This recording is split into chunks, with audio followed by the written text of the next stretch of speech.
सुप्रभात बच्चों। तो आज हम संस्कृत के पहले पाठ की पुनरावृत्ति करने जा रहे हैं, तो जिसे आप जो है ध्यान से सुने।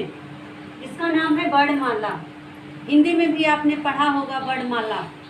वर्णमाला किसे कहते हैं? वर्णों के व्यवस्थित समूह को वर्णमाला कहते हैं। तो वर्णमाला जो है ये कितने भागों में बांटा गया है संस्कृत में, इसके कितने भाग हैं वह आज मैं आपको विस्तृत रूप से बताऊंगी, जिसे आपसे ध्यान बच्चों। वैसे जो संस्कृत है आपको ये पिछली कक्षा में ही बताया जा चुका होगा कि ये सभी भाषाओं की जननी है। संस्कृत जो है सभी भाषाओं की जन्मदाता है। संस्कृत से ही सभी भाषाओं का उद्भव हुआ है। और हिंदी के तो अत्यधिक शब्द जो हैं हिंदी में वो संस्कृत के ही प्रयुक्त किए जाते हैं।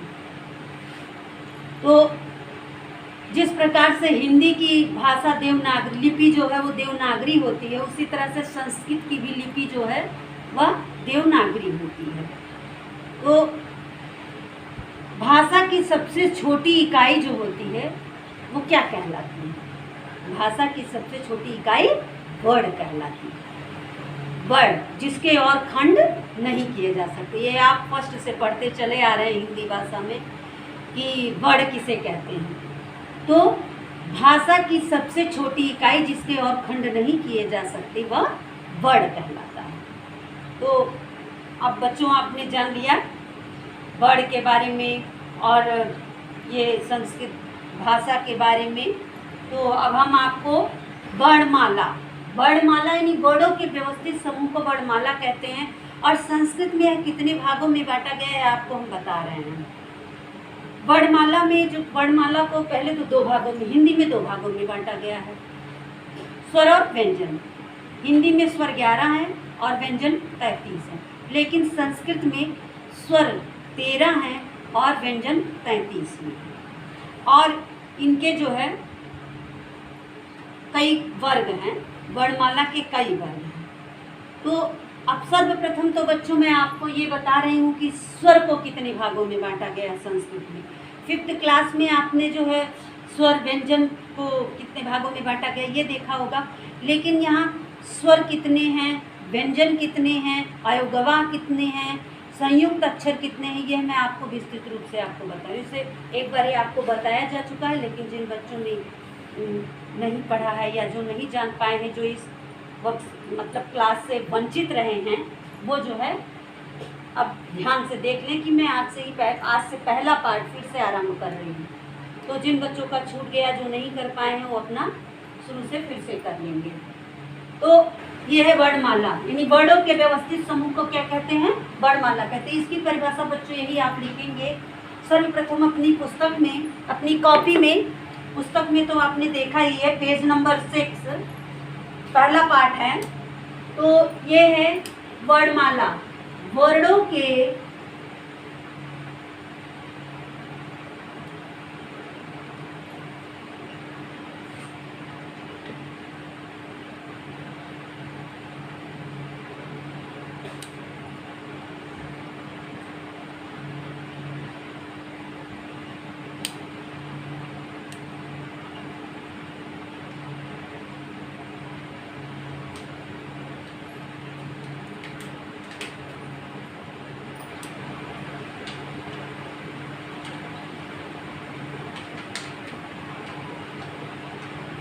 वर्णों के व्यवस्थित समूह को वर्णमाला कहते हैं। अब जो मैं आपको बताने जा रही हूँ, पहला है स्वर। वर्णमाला में स्वर जो है संस्कृत में 13 हैं और व्यंजन 33 हैं। तो बच्चों सबसे पहले मैं आपको स्वर के बारे में बताने जा रही हूँ कि स्वर के कितने भेद हैं। तो इसके 2 भाग हैं। पहला है स्वर। स्वर, अब स्वरों को कितने भागों में बांटा गया है? स्वर 3 भागों में बांटे गए हैं। पहला है संस्कृत में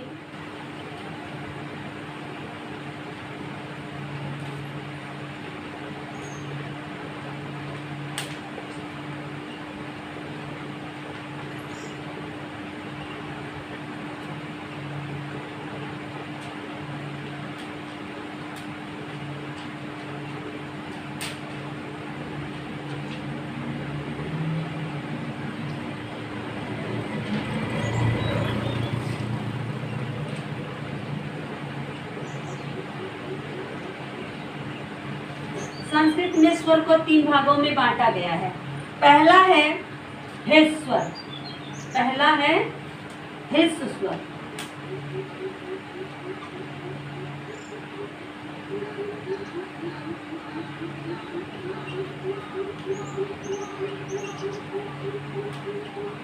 दूसरा है दीर्घ स्वर,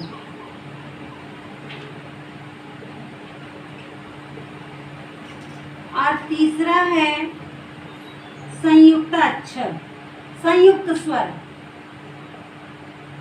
संयुक्त स्वर।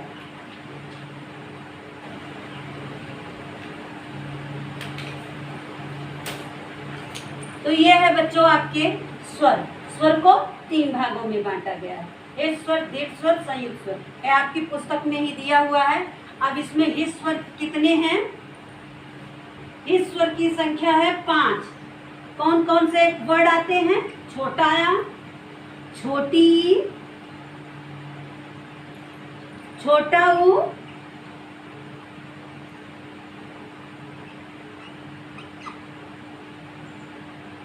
री और ली।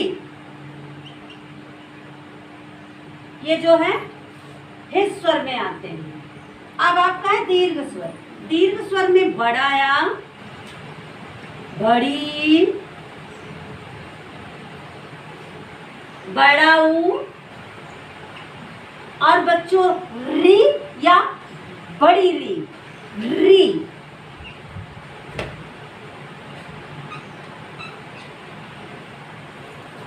ये दीर्घ स्वर में आते हैं, यानी बड़े। दीर्घ मीन्स होता है बड़ा, जिसमें ज्यादा ऊर्जा खर्चा हो, ज्यादा टाइम लगे, वो जो है दीर्घ स्वर कहलाता है, जिसको बोलने में थोड़ा सा। अब जैसे छोटा आ, ई, उ, री, री, तो ये है दीर्घ स्वर। अब संयुक्त स्वर।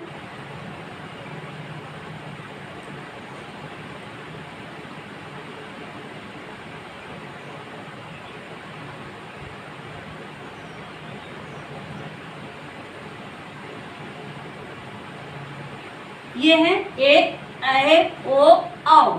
ये संयुक्त स्वर है, यानी कि इनको जैसे छोटा बड़ा मिला करके तब एक ये स्वर बनता है। इस तरह से जैसे आप जब आप आगे के क्लास में जाओगे तो आपको इसको बनाने का तरीका बताया जाएगा। तो ये है संयुक्त स्वर। तो ये हो गया बच्चों स्वर और उसकी संख्या की कौन कौन से हैं। इन वर्डों को देखिए, जब आप अपनी कॉपी में लिखेंगे तभी आपको ये समझ में आएगा कि कौन कौन से अक्षर इस स्वर में आते हैं, कौन कौन से वर्ड दीर्घ स्वर में आते हैं और कौन कौन से वर्ड जो है वो संयुक्त स्वर में आते हैं। तो ये हो गया, आप इस तरह से अपनी कॉपी में लिखेंगे। जिन बच्चों ने नहीं लिखा है और जिन बच्चों ने फेयर कॉपी बना ली है, जो लिखे हैं, वो इसको सिर्फ देखेंगे और समझेंगे।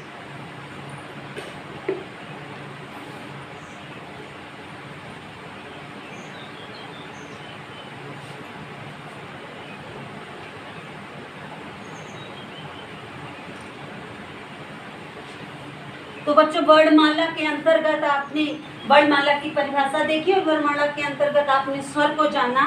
अब हम आपको व्यंजन के बारे में बताने जा रहे हैं। तो स्वर की संख्या 13 है और व्यंजन की संख्या 33 है। तो हम आपको व्यंजन के बारे में बताने जा रहे हैं।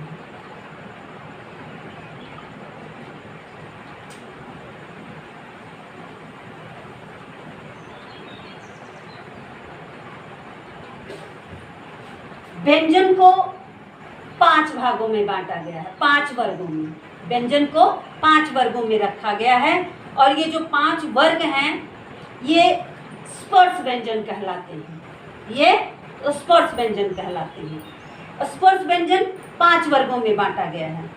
व्यंजन को जैसे व्यंजन को कई भागों में बांटा गया। आपने 5th क्लास में पढ़ा होगा कि जो है अंतःस्थ व्यंजन, स्पर्श व्यंजन और जो है ऊष्म व्यंजन, ये सारे जो है व्यंजन के अंतर्गत आते हैं। ये 5th क्लास में आपको बताया जा चुका है। ये 6th क्लास में आपका अब यहाँ आ गया जो है व्यंजन है, अयोगवा है, तो सर्वप्रथम पहला है स्पर्श व्यंजन। व्यंजन में क्या है? स्पर्श व्यंजन।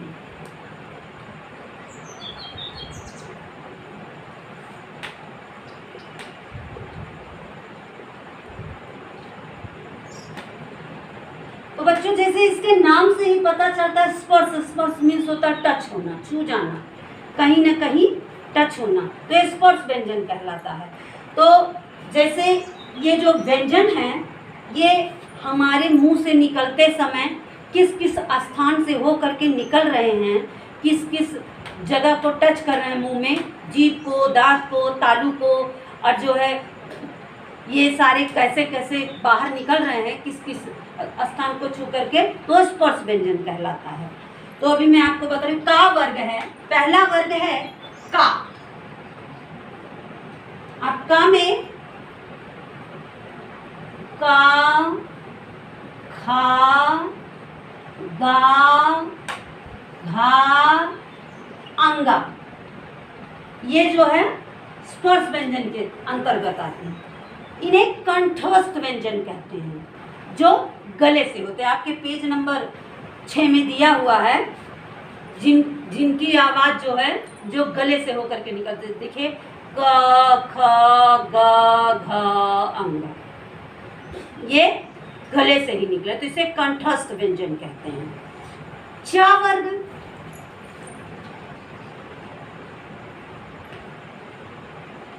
चा,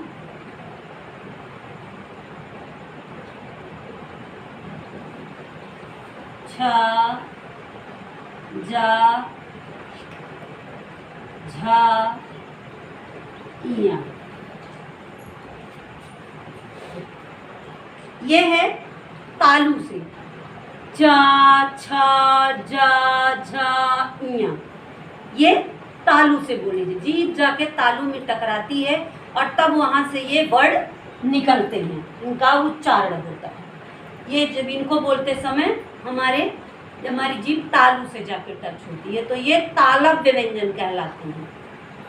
अब ता वर्ग है,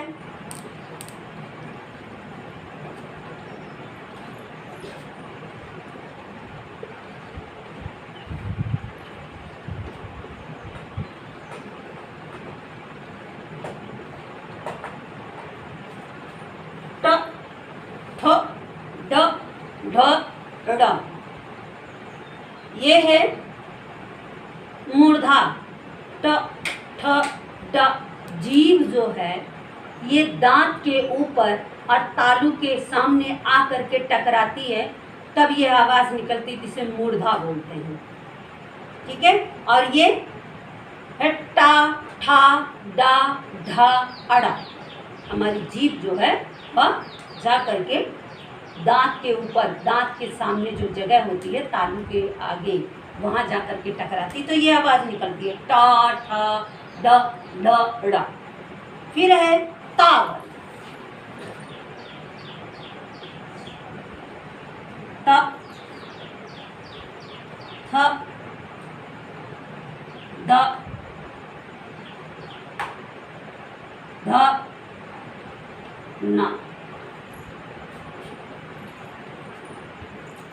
ये है दंत व्यंजन, ये दंत व्यंजन है जिसको हमारी जीभ दांत से आके टकराती है। ता, था, दा, धा, न, ता, था, दा, धा, न, तो ये हो गया दंत व्यंजन।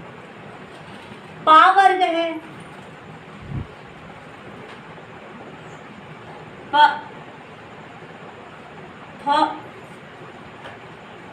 ब, भ, म, तो ये है ओष्ठ।